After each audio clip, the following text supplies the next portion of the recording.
माता आणि बाल यांचं सर्वांगीण आरोग्याचं हे सार्वजनिक आरोग्य केंद्राचे केंद्रबिंद असून या ध्येयाला संस्मरून ठाणे जिल्ह्याचे जिल्हा शल्यचिकित्सक डॉक्टर कैलास पवार यांच्या प्रेरणेतून विठ्ठल साईनाथ सामान्य रुग्णालय ठाणे येथे राष्ट्रीय बाल स्वास्थ्य कार्यक्रम अंतर्गत एकाच दिवशी 100 लहानग्यांवरती विविध शस्त्रक्रिया यशस्वीरित्या पार पडल्या. मानवी शरीर हे एका वृक्षासारखं असतं. जसं त्याचं वय वाढत जातं तसे ते थोडे कमकुवत होत जातं. अशात ते बाल्यावस्थेत असताना त्यांची निगा राखणं आवश्यक आहे. हा विचार करून ठाणे जिल्हा सामान्य रुग्णालयाच्या वतीने राष्ट्रीय बालस्वास्थ्य कार्यक्रमाअंतर्गत एकाच दिवशी 100 मुलांवरती यशस्वी शस्त्रक्रिया करण्यात आल्या. यासाठी आरोग्य सेवा संचालक डॉक्टर नितीन आंबाडेकर आणि उपसंचालक डॉक्टर अशोक नंदापूरकर यांचे विशेष मार्गदर्शन लाभले. राष्ट्रीय बालस्वास्थ्य कार्यक्रमाअंतर्गत 0 ते 18 वयोगटातील मुलामुलींच्या हर्निया, डोळे, रक्ताची गाठ, चिकटलेले बोट, फायमोसिस, मान, पोटाची गाठ अशा तब्बल 100 शस्त्रक्रिया एकाच दिवशी करण्यात आल्या. शस्त्रक्रिया एकाच दिवसात करायची असल्यामुळे 2 दिवसा अगोदरच मुलांना घेऊन त्यांचे पालक सिव्हिल रुग्णालयामध्ये दाखल झाले होते. त्यामुळे त्यांच्या खाण्यापिण्याची आणि राहण्याची संपूर्ण सोय रुग्णालयाने उत्तम केली होती. केएम हॉस्पिटलचे माजी अधिष्ठाता डॉक्टर संजय ओक यांच्या मार्गदर्शनाखाली या शस्त्रक्रिया पार पडल्या. डॉक्टर संजय ओक सर जे पेडियाट्रिक सर्जन आहेत, केएम हॉस्पिटलचे माजी अधिष्ठाता डीन होते. त्याच्यानंतर डी.वाय. पाटीलचे व्हाईस चान्सलर आणि मुंबई मेडिकलचे डायरेक्टर होते. तर सर पेडियाट्रिक सर्जन आहेत.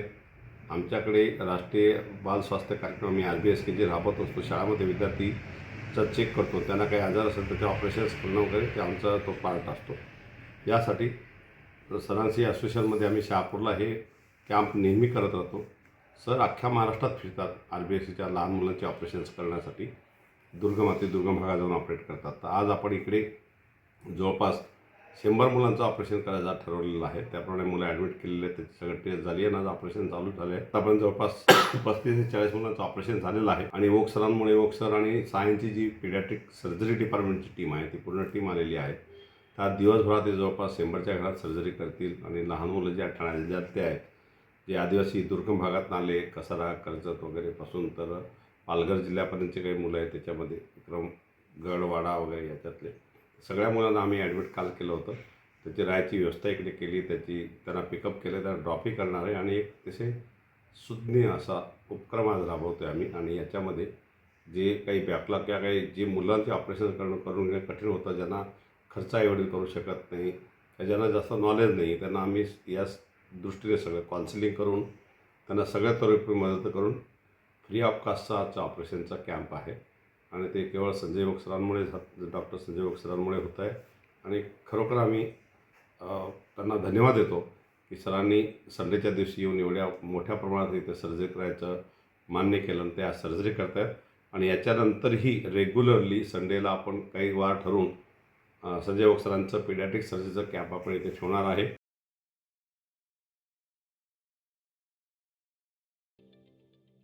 ठाणे महानगरपालिकेचे मालमत्ता कर म्हणजेच प्रॉपर्टी टॅक्स भरण्याचे आवाहन. सन 2022-23 या आर्थिक वर्षाचे मालमत्ता कराचे म्हणजेच प्रॉपर्टी टॅक्सचे बिल ठाणेकर करदात्यांना महापालिकेमार्फत आर्थिक वर्षाच्या सुरुवातीस म्हणजेच माहे एप्रिल 2022 मध्ये देण्यात आलेले आहे. तथापि अद्यापही काही करदात्यांनी मालमत्ता कर महापालिकेकडे जमा केलेला नाही. सध्या आर्थिक वर्षाचा अंतिम टप्पा सुरू झाला आहे. मालमत्ता कर वसुलीसाठी महापालिकेतर्फे कडक कारवाई हाती घेण्यात आली आहे. या अंतर्गत जंगम मालमत्ता, टीव्ही, फ्रीज, वाहन व इतर जप्त करणे तसेच स्थावर मालमत्ता वॉरंट बजावून जप्त करण्यात येत असून मालमत्तेचा जाहीर विक्रीद्वारे लिलाव करून कराची रक्कम वसूल करण्यात येत आहे. मालमत्तेस पाणी पुरवठा करण्यात येणारे नळ संयोजन खंडित करण्यात येत आहेत. त्याचप्रमाणे थकीत मालमत्ता करावर 2% व्याज आकारले जात असल्याने भरावयाची रक्कम वाढत आहे.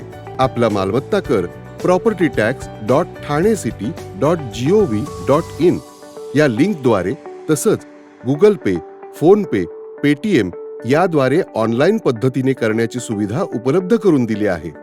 शनिवार, रविवार व सार्वजनिक सुट्टीच्या दिवशी नागरिकांना मालमत्ता कर भरणे सोयीचे व्हावे याकरता महापालिकेचे मालमत्ता कर संलग्न कार्यालय या दिवशी कार्यान्वित ठेवण्यात आलेले आहे. तरी मालमत्ता कर वसुलीची अप्रिय कारवाई टाळण्याच्या दृष्टिकोनातून मालमत्ता कर भरून महापालिकेस सहकार्य करावे. धन्यवाद.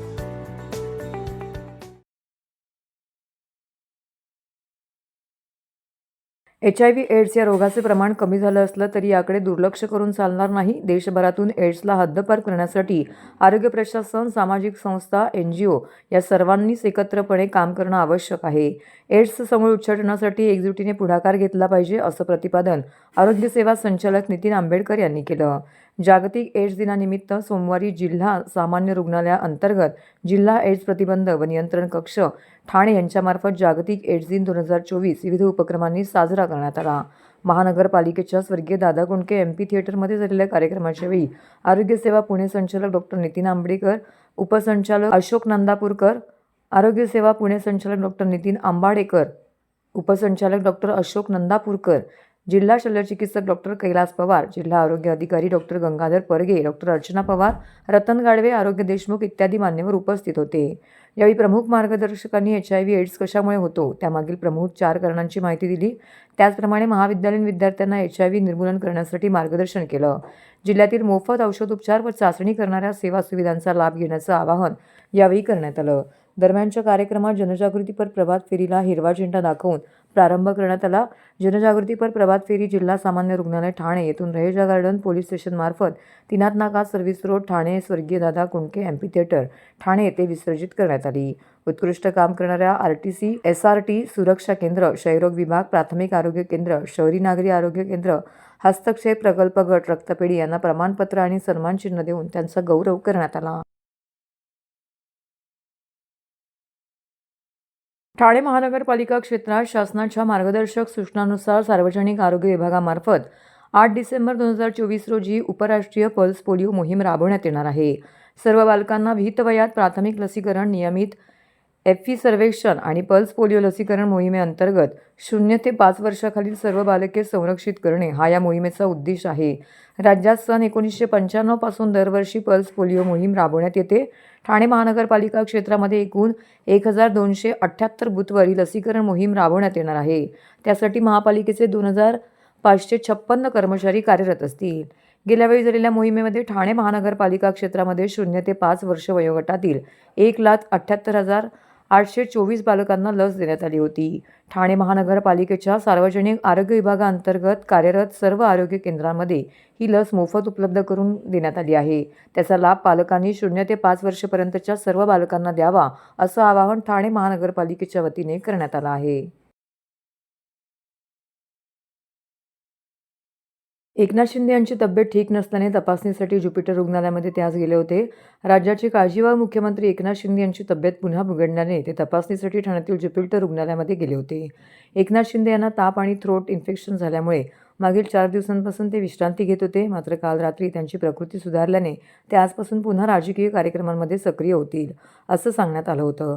परंतु आज पुन्हा एकदा ताप वाढल्याने तपासणीसाठी त्यांना ज्युपिटर रुग्णालयामध्ये दाखल करण्यात आलं होतं. तर तपासणीनंतर एकनाथ शिंदे हे ज्युपिटर हॉस्पिटलमधून निघताना पत्रकारांशी बोलताना म्हणाले की हॉस्पिटलमध्ये चेकअपसाठी आलेलो होतो, आता तब्येत ठीक आहे, असं बोलून मुख्यमंत्री एकनाथ शिंदे हॉस्पिटलमधून निघाले व नंतर वर्षा निवासस्थानी बैठकीसाठी रवाना झाले. मंत्रिपदे आणि इतर राजकीय बाबींवरती चर्चा करण्यासाठी एकनाथ शिंदे हे आज शिवसेनेच्या नेते आणि आमदारांची ऑनलाईन बैठक घेणार होते. परंतु आता पुन्हा तब्येत बिघडल्याने ही बैठक होणार की नाही यावर प्रश्नचिन्ह निर्माण झालं आहे. तसंच महायुतीची रखडलेली एकत्रित बैठक आजही होण्याची शक्यता होती. या बैठकीत उपमुख्यमंत्री पदासाठी खातेवाटपाविषयी सविस्तर चर्चा जाणार होती. मात्र आता या बैठकीबाबतही अनिश्चितता निर्माण झाली आहे.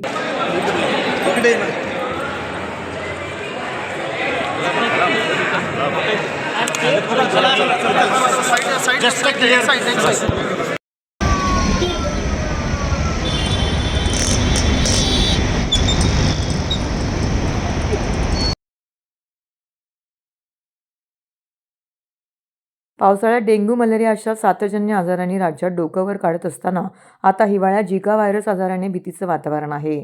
मात्र ठाणे जिल्ह्यात साथीच्या आजारांशी लढण्यासाठी विशेष खबरदारी घेत आरोग्य प्रशासनाने सिव्हिल रुग्णालयात झिकाग्रस्त रुग्णांसाठी विशेष कक्ष स्थापन केलाय. 30 बेडच्या अद्ययावत कक्षाबरोबरच औषध साठा, आपत्कालीन पॅरामेडिकल टीम सज्ज ठेवण्यात आली. ठाणे जिल्ह्यात थंडीचा संमिश्र अनुभव सर्वजण घेत असताना बदलत्या हवामानामुळे सर्दी खोकल्याच्या रुग्णांमध्ये वाढ झालेली बघायला मिळते. अशातच राज्यात ठिकठिकाणी झिका व्हायरसचा लोण वाढत असल्याने चिंता व्यक्त करण्यात येत आहे. सरकारकडून या साथीचा रोग प्रसरणार होणार नाही यासाठी खबरदारी घेतली जात आहे. झिका व्हायरस रुग्णांच्या उपचाराची उत्तम सोय सिव्हिल रुग्णालयामध्ये करण्यात आली आहे. ॲक्च्युली झिका व्हायरस वाढतोय असं काही माध्यमांनी बातम्या केलेल्या आहेत, परंतु अशी वस्तुस्थिती नाही. आपण ठाणे जिल्ह्यामध्ये बघतोय, आपल्याकडे काही अशा केसेस नाही. तरी पण एखादी जो पेपरमध्ये बातमी असेल किंवा मग न्यूजमध्ये येते बातमी झिका व्हायरस वाढतोय म्हणून, आणि नागरिकांमध्ये थोडीफार त्याची घबराट निर्माण होते, त्यासाठी त्या दृष्टीने आपण ठाणा जिल्हा त्यासाठी सज्ज आहे. सिव्हिल हॉस्पिटलमध्ये आपण बघतो जवळपास आपण एक 40 ते 50 बेड आपण इथे रिझॉर्ट ठेवलेले आहेत काही इन्फेक्शन डिसीजसाठी. जर केसेस आले तर आपण ॲडमिट करू. काळजी करण्यासारखं नाही. झिका व्हायरस हा सिंपल व्हायरल फीवर असतो. बऱ्याच वेळी साधा डोकेदुखी, ताप, अंगदुखी, डोळे लाल होणे, अंगावर रॅश येणे ह्या सिम्पटम्स आहेत. अजून काही कॉम्प्लिकेशन होत नाही. फक्त प्रेग्नंट वुमनला झालं तर मग थोडेशा प्रॉब्लेम येतात होणाऱ्या बाळाला. तर काळजी करण्यासारखं नाही. घरी राहून ट्रीटमेंट करता येते. जर आलंच तर असे साथ आपल्याकडे नक्कीच नाही, पण आलंच तर काळजी करण्यासारखं नाही. आणि जर असं काहीतरी ताप येऊन अंगावर जर कधी लालसर चट्टे येत असतील किंवा डोळे येत असतील असं जर सिम्पटम वाटलं आणि बॉडी असेल तर नजदीकचे जे काही डॉक्टर आहे, सरकारी हॉस्पिटल आपल्याकडे सगळीकडे PSC, RH किंवा SDH किंवा सिव्हिल हॉस्पिटल, तात्काळ तिथे संपर्क साधा. त्या टेस्ट करण्याची फॅसिलिटी तिकडे अवेलेबल आहे आणि त्याच्या ट्रीटमेंट करण्याची पण फॅसिलिटी अवेलेबल आहे. आणि इव्हन ॲडमिट करायची गरज जरी पडली, उज्ज्वली नाही पडत तरी गरज पडली तर आपण त्यासाठी हा वार्ड तयार केलेला आहे. भाजपाचे ठाणे शहर जिल्हा अध्यक्ष संजय वाघुले व नौपाडा मंडळ महिला मोर्चा अध्यक्षा वृषाली संजय वाघुले यांच्या वतीने ठाणे रेल्वे स्टेशन येथे 8 दिवसांसाठी आधार कार्ड कॅम्प व आदित्य बिर्ला आरोग्य विमा आयोजित करण्यात आला आहे. यामध्ये पोस्ट ऑफिस 549 रुपयामध्ये 10 लाख रुपयांचा अपघात विमा, अपंग होऊन मृत्यू झाल्यास 10 लाख रुपये, कायमचे अपंगत्व 10 लाख रुपये, दवाखाना खर्च 60,000 रुपये, मुलांच्या शिक्षणाचा खर्च 1 लाख रुपये, 2 मुलांसाठी ॲडमिट असेपर्यंत दररोज 1,000 रुपये, OPD खर्च 30,000 रुपये, अपघाताने मोडलेले हाड, कोमा 1 लाख रुपये, कुटुंबाला दवाखाना प्रवास खर्च 25,000 रुपये, अंतिम संस्कार 5,000 रुपये याचा समावेश करण्यात आलेला आहे. यावेळी आधार कार्डमध्ये काही सुधारणा करायच्या असतील तर त्यांचा सुद्धा कॅम्प येथे आयोजित करण्यात आला आहे. यावेळी भाजप ठाणे शहर जिल्हा अध्यक्ष संजय वाघुले, उपाध्यक्ष जयेंद्र कोळी, नौपाडा मंडळ महिला मोर्चा अध्यक्षा वृषाली वाघुले, इतर भाजप कार्यकर्ते, ठाणेकर नागरिक उपस्थित होते. यावेळी सदर शिबिराचा ठाणेकर नागरिकांनी मोठ्या प्रमाणामध्ये लाभ घेत एकच गर्दी केली होती.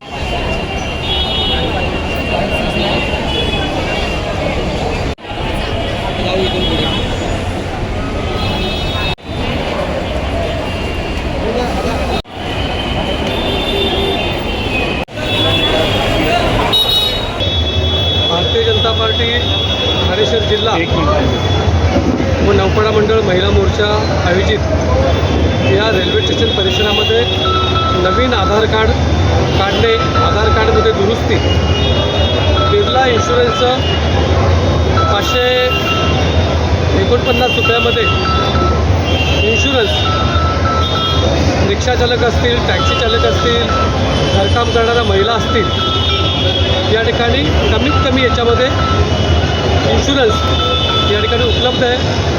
बिर्ला लाईफ इन्शुरन्सतर्फे या ठिकाणी इन्शुरन्स काढण्यात येणार आहे. पोस्टालतर्फे आधार कार्ड नवीन काढणं, आधार कार्डच्या दुरुस्ती, सुकन्या योजना आहे मुलींकरता, अनेक पोस्टाच्या विविध योजना आहेत आणि या योजनेला प्रचंड प्रतिसाद या ठिकाणी भेटतो आहे. त्यामुळे ठाणेकर नागरिकांना एक आवाहन करतो आहे की आपण आपल्या आधार कार्डमध्ये पत्त्यामध्ये दुरुस्ती करायची असेल, आधार कार्ड नवीन काढायचं असेल, विविध प्रकारच्या योजना ठाणे स्टेशन परिसरामध्ये आजपासून पुढील 8 दिवस या ठिकाणी सकाळी 10 ते सायंकाळी 8 वाजेपर्यंत हे शिबिर आयोजित करण्यात आलेले आहे. जास्तीत जास्त ठाणेकरांनी या शिबिराचा लाभ घ्यावा. भारतीय जनता पार्टी ठाणे शहर व नौपाडा महिला मोर्चातर्फे आपण ठाणे स्टेशन परिसरामध्ये भारतीय डाक विभागातर्फे तसेच आदित्य बिर्ला आरोग्य विमातर्फे आधार कार्ड दुरुस्ती असेल, नवीन आधार कार्ड असेल, तसेच कमी पैशामध्ये इन्शुरन्स असेल असा कॅम्प आपण आज इथे ठाणे शहरामध्ये लावलेला आहे. ठाणे स्टेशन परिसरामध्ये जवळपास 7 ते 8 लाख लोकांचा फुटफॉल असतो आणि त्यामुळे लोकांना लगेचच आधार कार्ड दुरुस्ती व्हावी, त्यांना त्या योजनांचा लाभ व्हावा यासाठी ठाणे स्टेशन परिसरामध्ये हा दुसऱ्यांदा आपण कॅम्प आयोजित केला आहे. याच्या आधी 2 महिन्याआधी सेम कॅम्प आपण इथे आयोजित केला होता आणि त्यामध्ये जवळपास 20 ते 25,000 लोकांनी या विम्याचा असेल आणि आधार कार्डचा असेल हा फायदा घेतलेला आहे. जे शिबिर आहे भारतीय जनता पार्टीचे आमचे नौपाडा मंडळ महिला मोर्चाच्या अध्यक्षा वृषाली वाघुले यांच्यातर्फे आयोजित करण्यात आलेलं आहे. मोठ्या प्रमाणात नागरिकांनी प्रतिसाद दिलेला आहे. या शिबिरामध्ये 549 रुपयात 10 लाखाचा अपघाती विमा दिलेला आहे. तसेच मोठ्या प्रमाणावरती त्यांचे अकाउंट झिरो बॅलन्स मध्ये अकाउंट काढण्यात येत आहे डिजिटल. आणि ते लाडक्या बहिणींनाही जे डिजिटल अकाउंट जे पाहिजे होते ते झिरो बॅलन्स मध्ये इथे मिळत आहेत. ओपीडी साठी आणि याच्यासाठी हा जो 60,000 रुपये जो अपघाती विमा मार्फत खर्च देण्यात येणार आहे. अपंग झाल्यावरती त्यांना 10 लाखाचा विमा देण्यात येणार आहे. मोठ्या प्रमाणावरती जे स्थानिक नागरिक आहेत आणि रेल्वे प्रवासी आहेत यांनी सहभाग इथे दिलेला आहे. उत्स्फूर्त प्रतिसाद दिलेला आहे.